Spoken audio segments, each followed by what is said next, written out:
What is going on, folks? I am Goat, and welcome back to Warframe. So, as promised, I've been messing about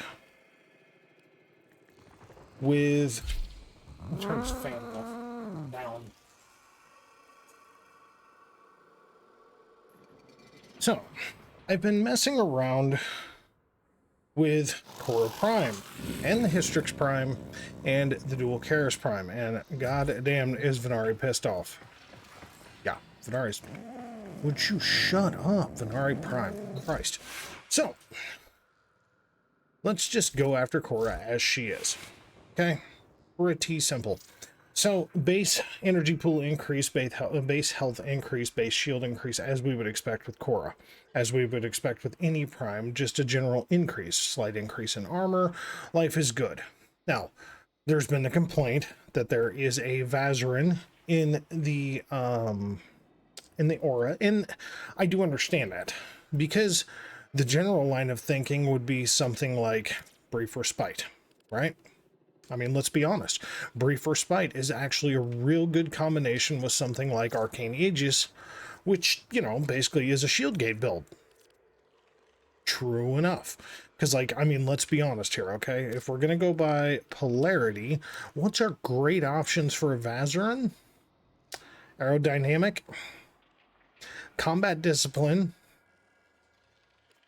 EMP Aura, Infested Impotence. The infested are just easy to kill anyway. Physique, okay. I find that to be the most useful. That or Shepherd, okay.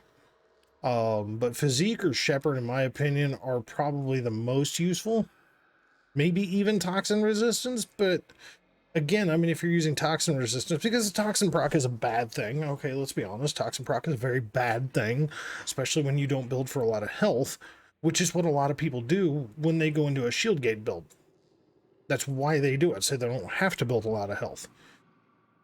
But if you're going to go that far, why, you know? Now, me personally, I did a slight mix-up to my build, so I've got my Strangle Dome build, which, again, range and duration and efficiency is everything with Khora, okay? And in that order, range, duration, efficiency. You don't need a metric fuck ton of efficiency for a farming build, even though this is a no flow, no prime flow, nothing in here, okay? You just don't need it. You really don't. You absolutely do not. But I went with Physique just for pure survivability. And yes, this particular build for the Strangle Dome does still have Venari in place, because albeit a little goofy at times, Venari's healing capabilities isn't terrible. Especially since most of the time the Strangle Dome build is, honestly, if I'm running Pilfering Strangle Dome, I'm typically going to be on the base star chart anyway with other squad members, because I can just go farm shit however the fuck I'd like anywhere else, unless it's something stupid rare. So this is just the basic build, right? I mean, this is just, you know, using, without having to use an Aura Forma, using Coaction Drift to actually help, you know, buff the Aura, you know, and then building to an absolute, like, I don't need Umbral Vitality, okay? Like, I don't, especially with Physique on there, I don't. I could put Umbral Intensify on there, but you don't need Strength. You want to catch them and whip them. You don't need a shit ton of ability strength. You just don't. Not with this. But you really don't need it with the Whip Claw build either, because it stacks up off of your fucking melee mods. So, slight modification here. Okay, we do have Prime Flow here, because I can absolutely attest that, albeit you can get away without running Prime Flow, without question, I would much rather go without Augur Reach in lieu of having more energy pool, even running Zeneric. And the other thing is take Venari out of the fucking equation and just put Silence on here. That way, even when you do ensnare Eximus, they can't cast abilities at you with Silence running. And then I run Primer Weapon, Alt Fire only, let's be honest, because it's pure stats. Okay, 118% stat and 118% stat on the fucking Alt Fire. Epitaph, always a good primer. Just always a good primer.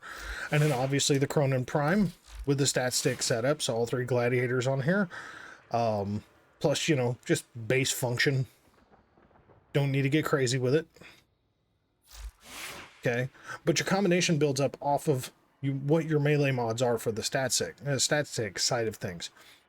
So, just for proof positive of how this works, okay, like you can prime enemies, okay, with the you know, the primary and the secondary.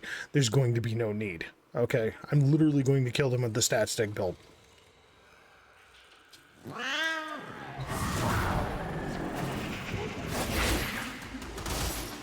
Oh, look.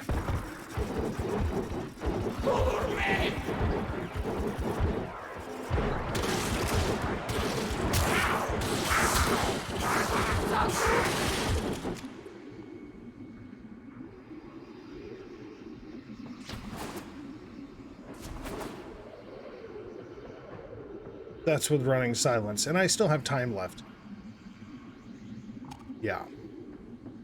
So, let's just make sure we get plenty of energy. Let's just do that again.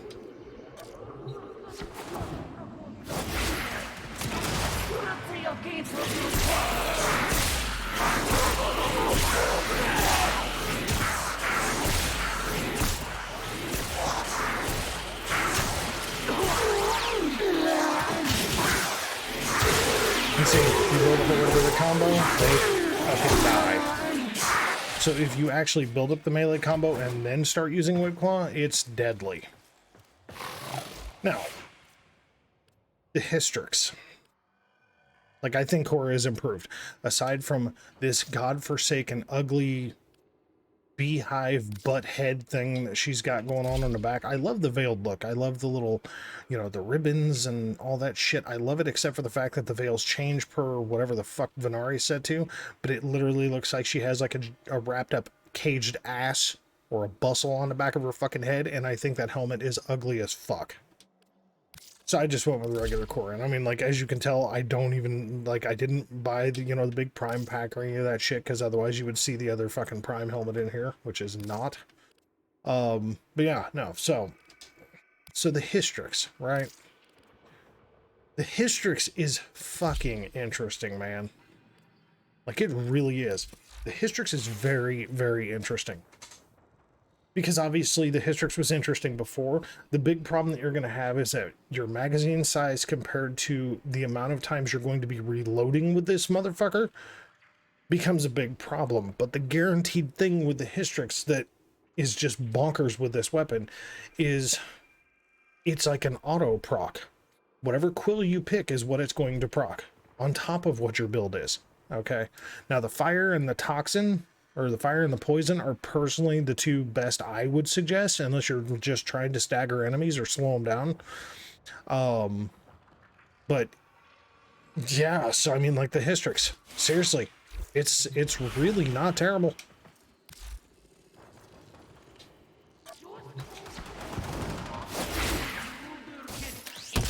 Well, that wasn't what I was trying to do.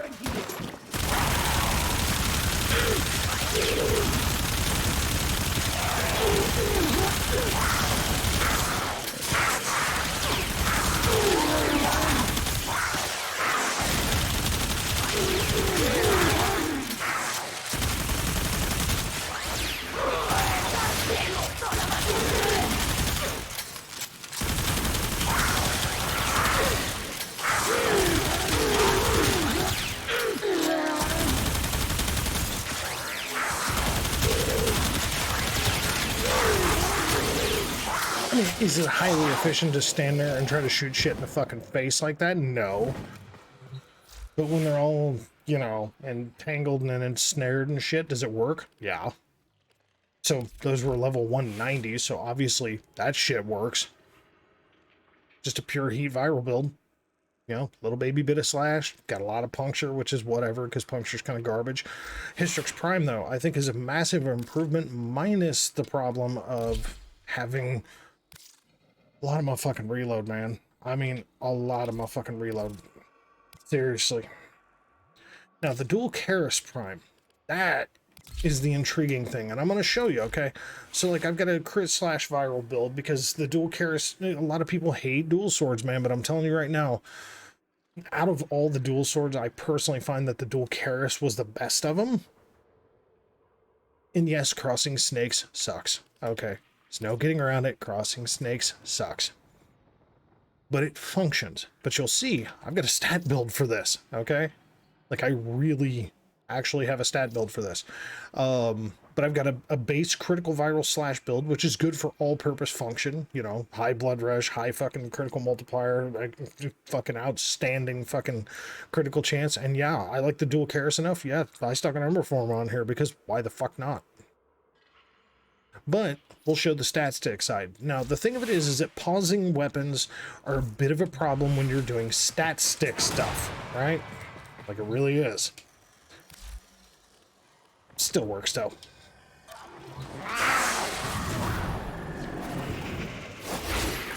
See?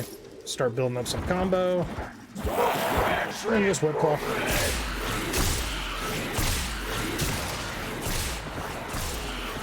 I mean, they literally just do not stand a chance. I can do this with nothing but Eximus at this level, but as soon as you hit silence, they're just fucked. So the dual Keres, as both a utility dual sword, if you like dual swords, crit slash viral build, very functional. Or you could just stat stick it. It will work, but it's not going to work as good as something like a Tonfa. So like the Praetos, even the Oma, surprisingly, even the Oma. It boggles the mind to say that, but it is a truth. But the Praetos, the Cronin Prime, hell, even the base Cronin would work. The Oma, all of these things. But the dual Keres Prime works well enough. Would I say it's the best matched weapon? No. It still boggles the mind that they would go with dual swords over like a set of Tonfas, considering that her first ability is a fucking, stat stick based, can't think of the word right now. But the Whip Claw needs the mods off of the melee in order to function properly. Pseudo-exalted weapon, that's what it is, a pseudo-exalted weapon. But again, if you're okay running Vazarin, and you don't have to be, you can aura forma this, but you can see I've got one whopping forma in this, okay? One damn forma build.